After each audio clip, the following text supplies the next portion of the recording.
नमस्कार, जय हिंद। मैं मोहन पाठक और आप देख रहे हैं the village student YouTube channel. तो साथियों, आज की क्लास में हम देखने वाले हैं 19वें क्वेश्चन से, क्योंकि 18वें क्वेश्चन तक की हमने पिछले क्लास में कर ली थी। तो चलिए आइए शुरू करते हैं। तो आप देख रहे हैं संस्कृत का टॉप 10 यूपीटीटी 2023 के लिए, और ये आपका सुपर टीटी के लिए भी जरूरी है, क्योंकि 10 नंबर का बात है। सिद्धांत कौमुदी की रचना किसके द्वारा की गई है? तो भट्टोजी दीक्षित के द्वारा की गई है। देखिए, सिद्धांत कौमुदी है और यहाँ पे लघु सिद्धांत कौमुदी है।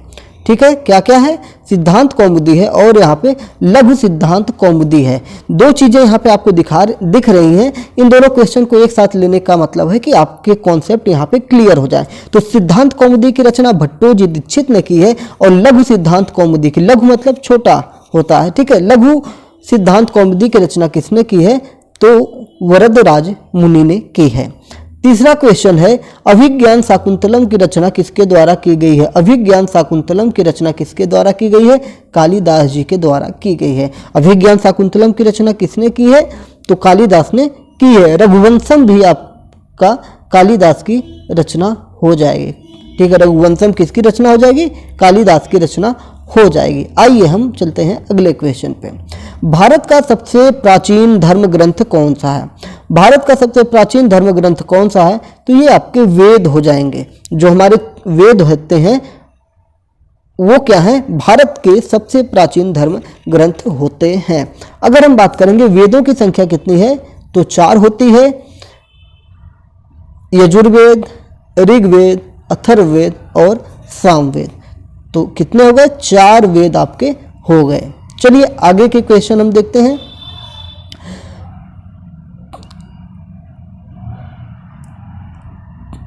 ये मिसप्रिंट हो गया तो इसको हम छोड़ ही देते हैं। ठीक है, क्वेश्चन तो मैं आपको बता सकता हूं, लेकिन मिसप्रिंट हो गया तो ज्यादा गलत हो जाएगा। ठीक है, 10 कुमार चरितम की रचना किसने की थी? तो 10 कुमार चरितम की जब हम बात करेंगे तो दंडी ने की थी। दंडी ने किसकी रचना की थी? 10 कुमार चरितम की रचना की थी। देखिए, 10 से 10 और 10 से दंडी, 10 से 10 और 10 से दंडी, तो क्या हो जाएगा? 10 कुमार चरितम की रचना किसके द्वारा की गई है? किसके द्वारा की गई है? दंडी के द्वारा की गई है। चलिए अगला क्वेश्चन देखते हैं। सबसे प्राचीन वेद कौन सा है? अभी हमने पीछे देखा कि भारत में सबसे प्राचीन क्या है? तो आपके वेद हैं, और पूछ रहा है कि वेदों में सबसे प्राचीन वेद कौन सा है, मतलब सबसे पहले किस वेद की रचना की गई थी? तो ये आपका ऋग्वेद की रचना की गई थी। ठीक है, ऋग्वेद की रचना क्या की गई थी? सबसे प्राचीन वेद है ये आपका। पूछ रहा है कि गायत्री मंत्र किस वेद में है? आप लोग गायत्री मंत्र पढ़ते होंगे ना, किन किन को गायत्री मंत्र याद है? गायत्री मंत्र होता है ओम भूर्भुवस्वः तत्सवितुर्वरेण्यं भर्गो देवस्य धीमहि धियो यो नः प्रचोदयात्। अच्छा, आपको एक चीज और मैं यहाँ पे बताता हूँ। जो गायत्री मंत्र होता है, गायत्री मंत्र सबको लगता होगा कि गायत्री माता के लिए है, लेकिन स्पेशली अगर हम इसकी बात करेंगे तो ये सूर्य देव के लिए समर्पित होता है। ये जो गायत्री मंत्र होता है, जब सूर्य देव को सब जल चढ़ाते हैं तो उस समय गायत्री मंत्र का जाप किया जाता है, और सूर्य हृदय श्रोतम का भी पाठ किया जाता है। तो अलग अलग विधान है, लेकिन गायत्री मंत्र का संबंध एक तरह से आपका सूर्य देव से भी हो जाता है। बाकी गायत्री मंत्र तो गायत्री माता के लिए है ही। ठीक है, अब देखिए बहुत ही मजेदार क्वेश्चन आ गया है कि लंग लकार किस काल को दर्शाता है? अभी मैं आपको बता दूंगा एक ट्रिक, और आप जीवन में कभी नहीं भूलेंगे कि लंग लकार किस काल को दर्शाता है। ठीक है, लंग लकार, लंग का मतलब होता है लंगड़ा, मतलब ट्रिक मैं बता रहा हूं। लंग का मतलब लंगड़ा नहीं होता है, लेकिन एक ट्रिक मैं बता रहा हूं। लंग से आप देखिए लंगड़ा बन सकता है, और लंगड़ा क्या? एक भूत है जो क्या है? लंगड़ा है। एक भूत है, क्या है? लंगड़ा है। तो हम कह देंगे लंगड़ा भूत। क्या कह देंगे? लंगड़ा भूत। जो मान लीजिए कहीं जंगल में एक भूत है और उसे कहा जाता है लंगड़ा भूत, तो कौन सा काल हो जाएगा? लंग लकार जो है भूत काल हो जाएगा। तो लंगड़ा से लंग लकार, भूत से भूत काल। भाई देखिए, कोई हमारा दिव्यांग भाई होगा तो वो इस बात का बुरा नहीं मानेगा, एक ट्रिक बनाई जा रही है। तो समावेशी शिक्षा है, तो आराम से, कोई टेंशन नहीं। क्वेश्चन बस लीजिए, ये 1 नंबर मिलेगा इस क्वेश्चन से। यूपीटीटी एग्जाम में। ठीक है, संस्कृत में कितने वाच्य होते हैं? संस्कृत में वाच्य की संख्या हमने पिछले भी क्लासों में देख ली थी।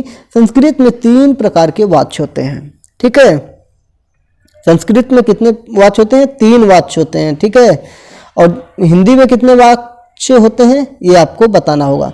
तो चलिए आज ये 28 क्वेश्चन जो थे हमने यहाँ पे कर लिए हैं। अगर हम बात करते हैं कुछ और क्वेश्चन की, अगर हम बात करें तो संस्कृत की क्लास है, तो संस्कृत में जो होते हैं व्यंजन, व्यंजन कह रहा हूं, संधि की हम बात कर लेते हैं। क्या हो गया? हाँ, संधि की हम बात करते हैं कि संधि कितने प्रकार, ये देखिए इस प्रकार से संधि जो है, संधि का शुद्ध रूप क्या होता है? ये आपका संधि का शुद्ध रूप हो जाएगा। संधि का एक तरह से शुद्ध रूप हो जाएगा, और जो इस तरह से आप लोग संधि लिखते हैं ना, ये गलत होता है, ये संधि गलत होता है। ठीक है, ये जो संधि का रूप है ये आपका सही है। ठीक है, और अगर हम बात कर लें कुछ और क्वेश्चन की, जैसे हाँ, संस्कृत में जो संधि होते हैं, संस्कृत की संधि जो होती है, संस्कृत की जो संधि होती है ये कितने भागों में है? तो ये 3 भाग होते हैं इसके, स्वर संधि, व्यंजन संधि और आपका विसर्ग संधि हो जाता है। ठीक है, विसर्ग संधि हो जाता है। ठीक है, तो ये आपके 3 संधियां हो गई। अगर हम बात करेंगे कुछ और क्वेश्चन की बात कर लेते हैं जो बार बार पूछी जाती हैं। देखिए क्लास टॉप 10 ले रहे हैं, लेकिन हम पीछे की चीजें भी कोशिश करते रहेंगे कि हर क्लास में जो मोस्ट इंपॉर्टेंट क्वेश्चन है उनको रिपीट करते चलेंगे। तो देखिए महास्वर सूत्रों की संख्या कितनी होती है? महास्वर सूत्रों की संख्या 14 होती है। जैसे अ ई ऊड़ ऐसे करके ना, अच्छा इसमें मैंने कहा अ ई ऊड़ ऋ लिक ए ओंग ऐ औच हय वरट लड़ यम नम झव घट 10 जब गढ़ 10 खप छठत चटतव कपय ससर हल। अब हम इसको करते हैं 1 2 3 4 5 6 7 8 9 10 11 12 13 14 15। एक कहीं पर हमने ज़्यादा कर दिया। फिर से हम देखते हैं अ ई ऊड़ रील रिक अ ई ऊड़ रील रिक एवं ऐ औच है वरट लड़ यम नड़ नम झबय घट 10 जब गढ़ 10 खप छठत चटतव कपय ससर हल। ठीक है, फिर भी हो रहा है ज़्यादा। ये होते हैं 14 होते हैं। ठीक है, ये मैं जब भी बनाता हूँ इसको ना, तो एक ज़्यादा हो जाता है लाइन, क्योंकि किसी लाइन को मैं 2 बार बना देता हूँ। इसको फिर से मुझे देखना पड़ेगा। चलिए, तो आप समझ गए होंगे कि ये जो होते हैं 14 होते हैं। अब इस तरह से जैसे मैंने ये लाइनें बनाई है ना, जिस तरह से मैंने लाइनें बनाई है, भले ही लाइन एक ज़्यादा हो गई, तो आपके दिमाग में ये फ्रेम बैठ जाएगा कि अच्छा इस प्रकार से जो लाइनें होती हैं वो 14 लाइनों में होता है। 11वीं लाइन क्या होती है? रेल बनाती है। 11वीं लाइन क्या बनाती है? रेल बनाती है। रेल कैसे चलती है? खप छठत चट तव, खप छठत चट तव, खप छठत चट तव, खप छठत चट तव। ठीक है, तो इस प्रकार से रेल बन जाती है आपके। तो चलिए कुछ और बात कर लेते हैं। प्रत्याहारों की संख्या कितना होता है? तो 42 होती है। प्रत्याहारों की संख्या कितनी होती है? 42 होती है। ठीक है, तो चलिए फिर आज का टॉप 10 यहीं पे समाप्त करते हैं। फिर कल की क्लास में आपको टॉप 10 मिलेगा। जय हिंद, नमस्कार, भारत माता की जय।